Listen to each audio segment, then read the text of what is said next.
L'émotion et la stupéfaction à Montsoreau. C'est en effet dans cette petite commune du Saumurois qu'a été découvert hier midi le corps de Priscilla Delaveau, une adolescente de 14 ans disparue depuis jeudi soir. Cet élève d'un collège de Saumur a été vu pour la dernière fois ce même jeudi soir aux abords de la maison de ses parents, rue du Moulin de la Tranchée, vers 21h30. Alertés vendredi, les gendarmes ont alors déployé d'importants moyens de recherche, ce qui a abouti à la découverte du corps de la jeune fille. Ce matin, les habitants de Montsoreau étaient sous le choc. J'aurais jamais pensé que ça puisse se produire dans le secteur et bon, c'est quand même inquiétant. On ne sait pas trop comment réagir, où on va. Je la connaissais un petit peu parce qu'elle travaillait le dimanche sur le marché, puis je la voyais, quoi. On a des enfants, il y a quand même des jeunes sur la commune. Si on ne peut plus se promener tranquillement, c'est quand même inquiétant. Cet après-midi, Brigitte Angibault, le procureur chargé de diriger les investigations, a tenu une conférence de presse. Elle y a notamment confirmé que le corps avait été découvert aux abords du Moulin de la Tranchée et que l'enquête s'annonçait difficile. Beaucoup de choses compliquent la donne, à savoir que nous n'avons pas des conclusions d'autopsie qui soient très concluantes en l'état. Elles vont devoir être confirmées dans les jours, dans les semaines qui suivent, donc par les examens anatopathologiques. Le corps a été trouvé dans un endroit qui est un endroit de passage, donc avec énormément d'indices à exploiter.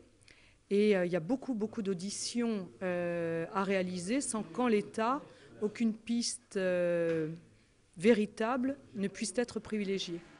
Sur place, une vingtaine de gendarmes vont donc poursuivre leurs investigations pour tenter de connaître la vérité sur cette affaire. Je pense qu'effectivement l'enquête s'annonce longue, sauf si la chance sourit demain ou après-demain aux enquêteurs. C'est vraiment un travail de fourmi qui est entrepris actuellement par la section recherche de la gendarmerie d'Angers. Les enquêteurs ont par ailleurs demandé aux personnes susceptibles de détenir des informations sur cette affaire de prendre contact avec la gendarmerie de Fontevraud au 02 41 51 71 03. C'est des soirs où rien n'a fonctionné, en tout cas pour nous. Défensivement, offensivement, ça a été très difficile. Ça a même été un véritable calvaire. Samedi soir, les Ducs d'Angers se sont fait tout bonnement humiliés par Amiens en match de Ligue Magnus. Une défaite incroyable, 7-1, pendant lesquels les joueurs d'Akil Aimé n'ont trouvé aucun moyen pour stopper l'hémorragie de buts. Devant leur public, les Angevins accusent un véritable coup d'arrêt après un début de saison pourtant exemplaire. Les voilà 4e à 3 points du leader, Briançon. Bon, il y a deux solutions. Soit on tombe dans un trou, ou soit on accroche et vraiment on revient avec une autre mentalité mardi. Et moi, j'ai confiance en cette équipe. Mardi, les Ducs auront intérêt d'avoir oublié cette soirée de cauchemar. Ils accueillent Caen pour le match retour de Coupe de la Ligue, avec l'obligation de s'imposer pour espérer avoir une chance de continuer l'aventure. Après l'euphorie, puis la grosse colère de l'équipe dirigeante qui a fait trembler les murs du Haras samedi soir, l'actualité chez les Ducs en ce moment, c'est plutôt la remise en question.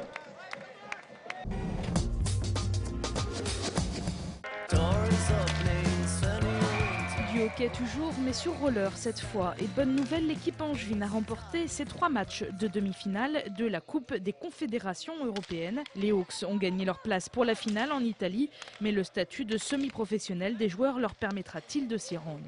Notre difficulté, mais bon, c'est pas que notre sport, je pense que c'est de nombreux petits sports ou sports mineurs, comme on n'aime pas trop l'entendre dire, mais c'est la réalité des faits.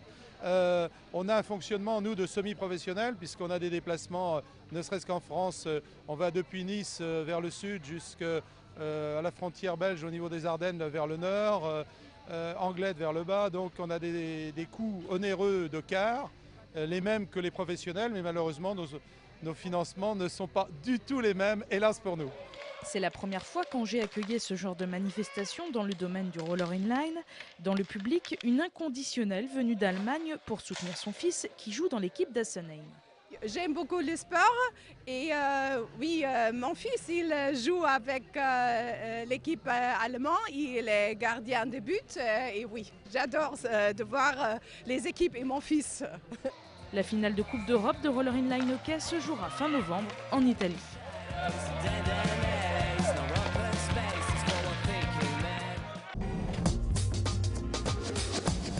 Ce week-end et jusqu'à aujourd'hui avait lieu le salon des antiquaires au Parc Expo d'Angers.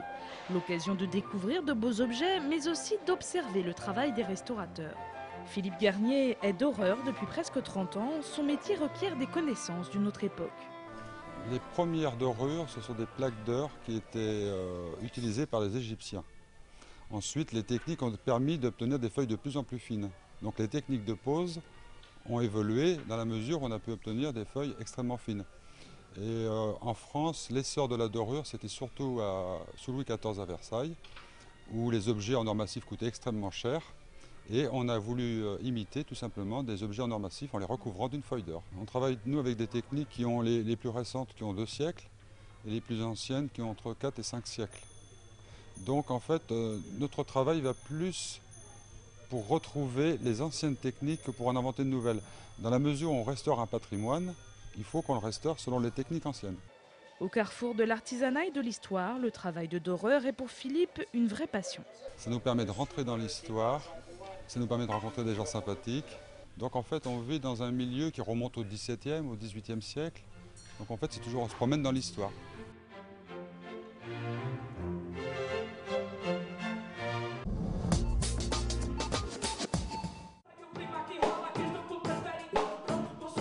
Pour terminer ce journal, notez que le Shabada à Angers se met aux couleurs du hip-hop brésilien pendant toute la semaine. Voici quelques images de l'atelier hip-hop qui se tient jusqu'à vendredi. Il est animé par les musiciens du collectif Hip Hop do Brasil. Leur but, faire découvrir les cultures urbaines brésiliennes et le quotidien des jeunes qui y vivent. Cela passe par la musique, mais également par la projection de plusieurs moyens-métrages à suivre demain mardi au Shabada à partir de 18 h. Pour info, le site leshabada.com. Bonne soirée.